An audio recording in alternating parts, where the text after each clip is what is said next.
2026 is about to hit millions of UK families where it hurts the most. Serious benefit cuts, frozen payments, and changes that could push hundreds of thousands into poverty. Today, I'm breaking down 4 shocking areas where people will see less money in their pockets, why the government claims it's necessary, and the real-life consequences for disabled people, pensioners, and struggling families.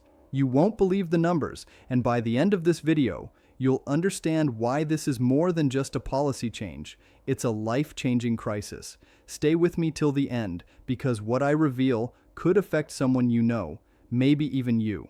If you want to stay ahead and know exactly how these UK benefit changes affect real people, this channel is made just for you. I upload videos on these topics regularly, breaking down complex changes in a way that's easy to understand. Hit that subscribe button now. It's the easiest way to make sure you don't miss anything I upload, and it really helps me keep bringing you this important information. The year 2026 is bringing significant changes to the UK benefit system that will affect millions of people across the country, and today we need to talk about 4 major areas where people are going to see their support either cut or frozen. This isn't just about numbers on a page. This is about real families, real people with disabilities, real pensioners who are going to feel the impact of these changes in their daily lives.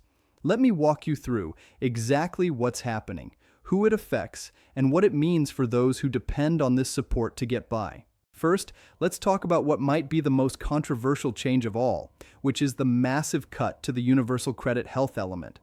Now, if you're not familiar with Universal Credit, it's the main benefit system in the UK that replaced the older benefits like Job Seekers Allowance and Employment Support Allowance.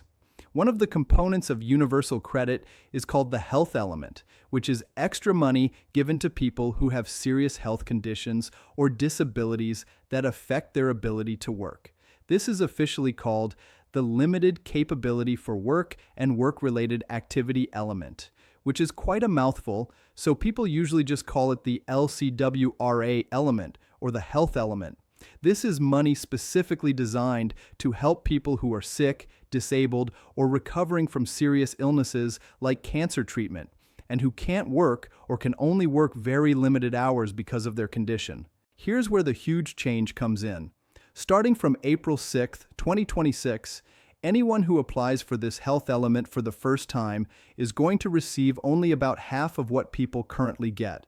Right now, if you qualify for this element, you receive around £432 extra per month on top of your basic universal credit payment. But if you're assessed and found eligible after April 2026, you'll only get around £217 per month instead. That's a cut of over £200 every single month for people with serious health conditions and disabilities. Now, the government has said that people with the most severe conditions, terminal illnesses, or extremely serious disabilities will be protected from this cut.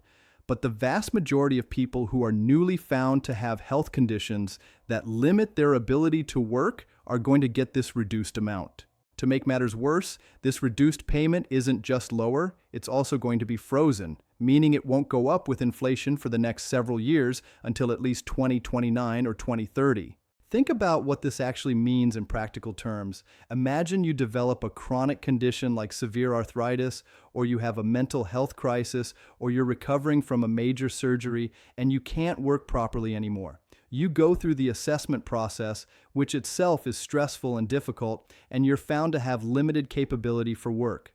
Under the old system, you'd get that extra £432 to help cover the additional costs that come with being unwell, things like higher heating bills because you're home more, medical expenses that aren't covered by the National Health Service, special food or equipment you might need, or simply making up for the fact that you can't work as many hours as a healthy person.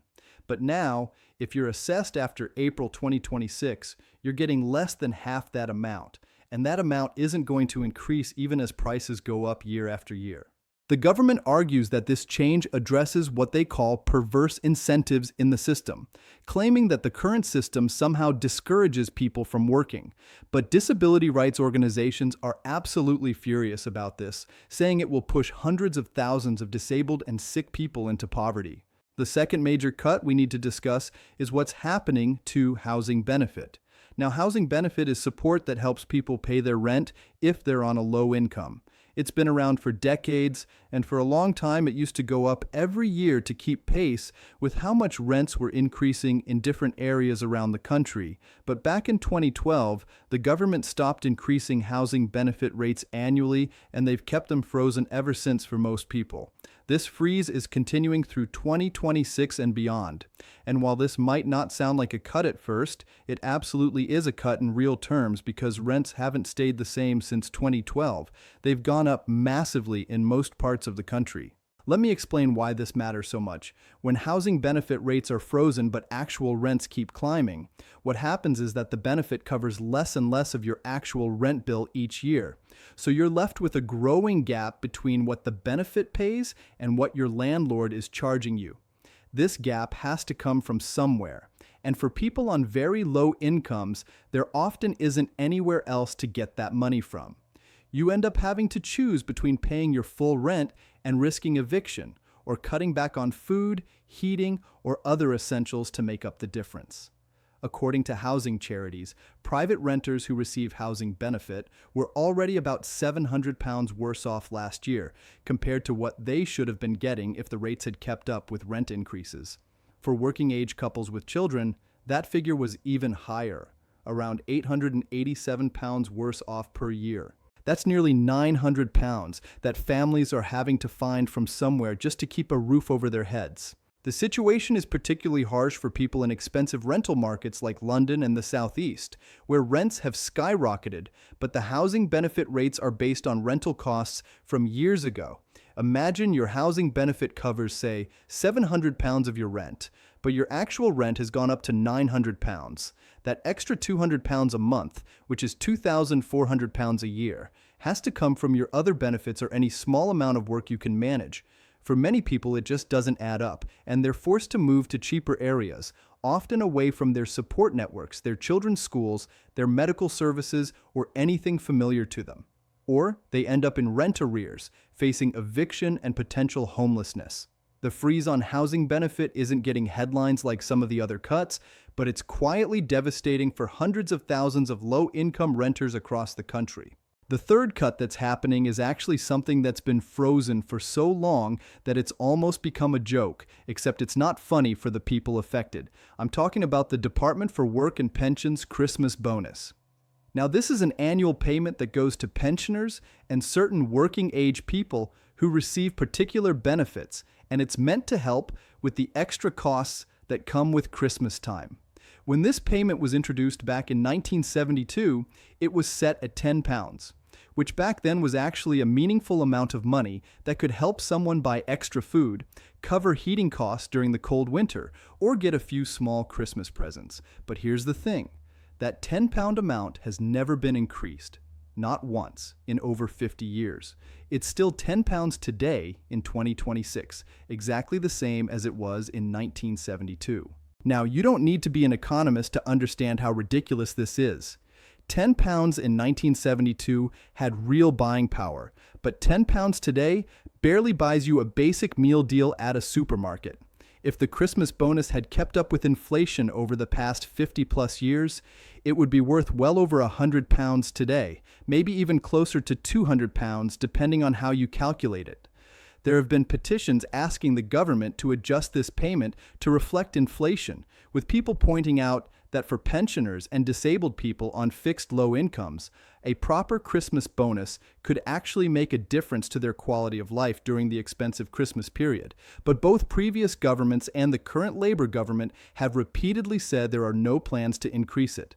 The Department for Work and Pensions has essentially said it's a long-standing payment and they're going to keep it as it is, which really means they're happy to let it continue to be worth less and less in real terms every single year. Some people might say, well, it's only £10, does it really matter? But think about the principle here. This is the government telling some of the poorest and most vulnerable people in society that they're going to give them a Christmas bonus, and then that bonus is so pathetically small that it's almost insulting. It shows a lack of respect for people who are struggling. And it's also emblematic of a broader pattern we're seeing, which is the government allowing benefits to either freeze or rise by less than the actual costs people face, which over time amounts to a steady erosion of support for people who need it most. The fourth major area where people are losing out is with changes to another part of universal credit called the limited capability for work element. This is slightly different from the health element we talked about earlier. The limited capability for work element, often abbreviated as LCW, is for people who have health conditions or disabilities that limit their ability to work, but who are still expected to prepare for work when they're able to. It's a lower level of support than the LCWRA element we discussed first. Now, for people who are already receiving this LCW element, it's being frozen in 2026. This means that while basic universal credit payments and many other benefits are going up by the inflation rate of 3.8% in April 2026, people on the LCW element aren't seeing any increase at all on that part of their payment.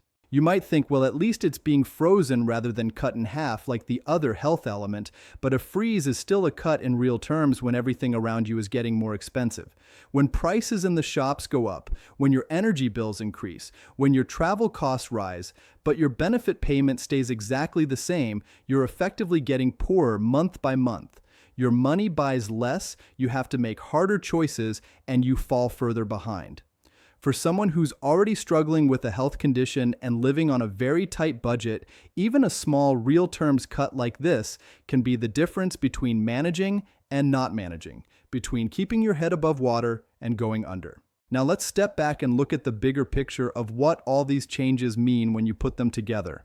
We're looking at a systematic reduction in support for some of the most vulnerable people in British society. People with disabilities and long-term health conditions, low-income renters, pensioners, and people who are trying to manage on benefits while dealing with illness are all being hit simultaneously.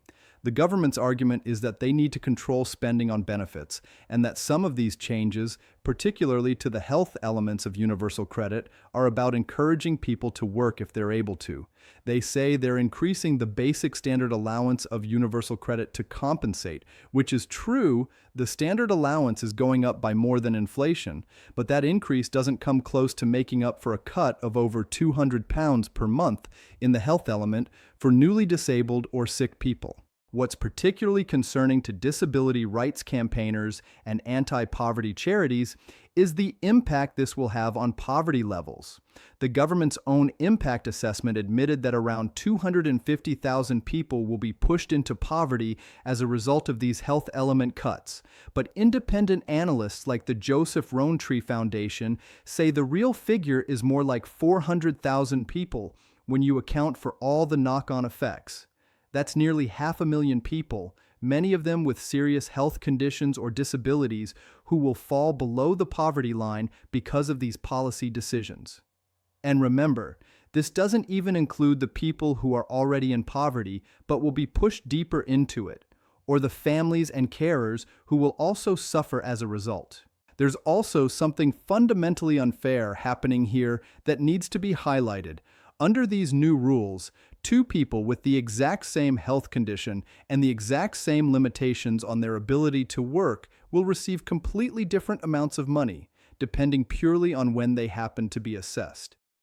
If you're assessed and found to have limited capability for work in March 2026, you get £432 per month in the health element.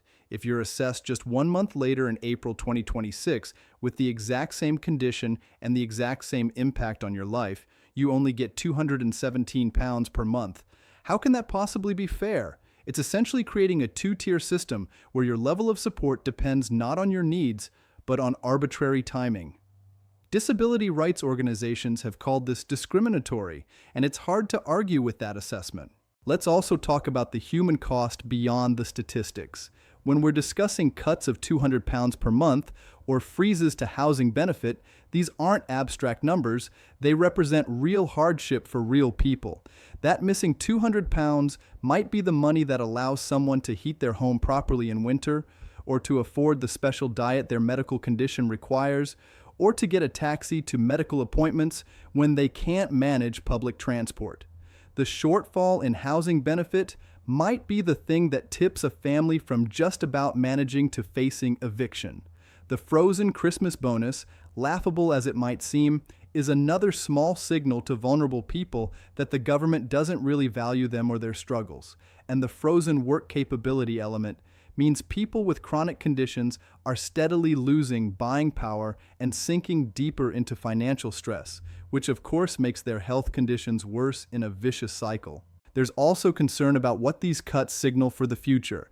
The government has made it clear that more changes are coming. They're planning to scrap the work capability assessment entirely by 2028 and replace it with a new single assessment based on the personal independence payment daily living component assessment. They're also changing the point system for PIP itself, making it harder to qualify for support. All of this suggests a direction of travel toward tightening eligibility and reducing the amounts people receive, all in the name of controlling the benefits budget and supposedly encouraging people into work. But the evidence that cutting support to sick and disabled people actually helps them get into work is very weak. What it does do reliably is make them poorer and increase their stress and health problems. It's worth noting that not everything is getting worse for everyone. Some changes are positive, like the removal of the two-child limit on universal credit from April 2026, which will mean families with more than 2 children will finally get proper support for all their children. State pensions are going up by 4.8%, which is good for pensioners. The basic standard allowance for universal credit is getting an extra boost on top of inflation, and more children will qualify for free school meals. But these positive changes don't negate the serious harm being done by the cuts we've discussed, particularly to disabled people and those with long-term health conditions. So who exactly loses money in 2026? Based on everything we've covered, the main groups affected are people with new disabilities or health conditions who qualify for the Universal Credit Health element after April 6th, anyone who currently gets or will get the lower-tier limited capability for work element, which is being frozen, low-income renters who depend on housing benefit while rents continue to rise around them, pensioners and certain benefit recipients who get the Christmas bonus that remains fixed at £10, and potentially people who will be reassessed under the changing PIP criteria. Add all these groups together and you're looking at millions of people across the UK who will either see their support cut directly or will see it frozen while their costs continue to rise. The final thing to understand is that these changes are happening at a time when the cost of living is still high, when energy bills remain elevated, when food costs have increased dramatically over the past few years, and when many people are already stretched to breaking point. The argument that we need to control welfare spending has to be balanced against the question of what kind of society we want to live in and how we treat our most vulnerable citizens. Cutting support to people with serious illnesses and disabilities, allowing housing benefit to fall further and further behind actual rents, and leaving symbolic payments like the Christmas bonus at derisory levels sends a message about priorities, and it's a message that many people find deeply troubling. As we move through 2026, the real-world impact of these cuts will become increasingly visible in people's lives, and the debate about whether this is the right approach will undoubtedly continue to intensify.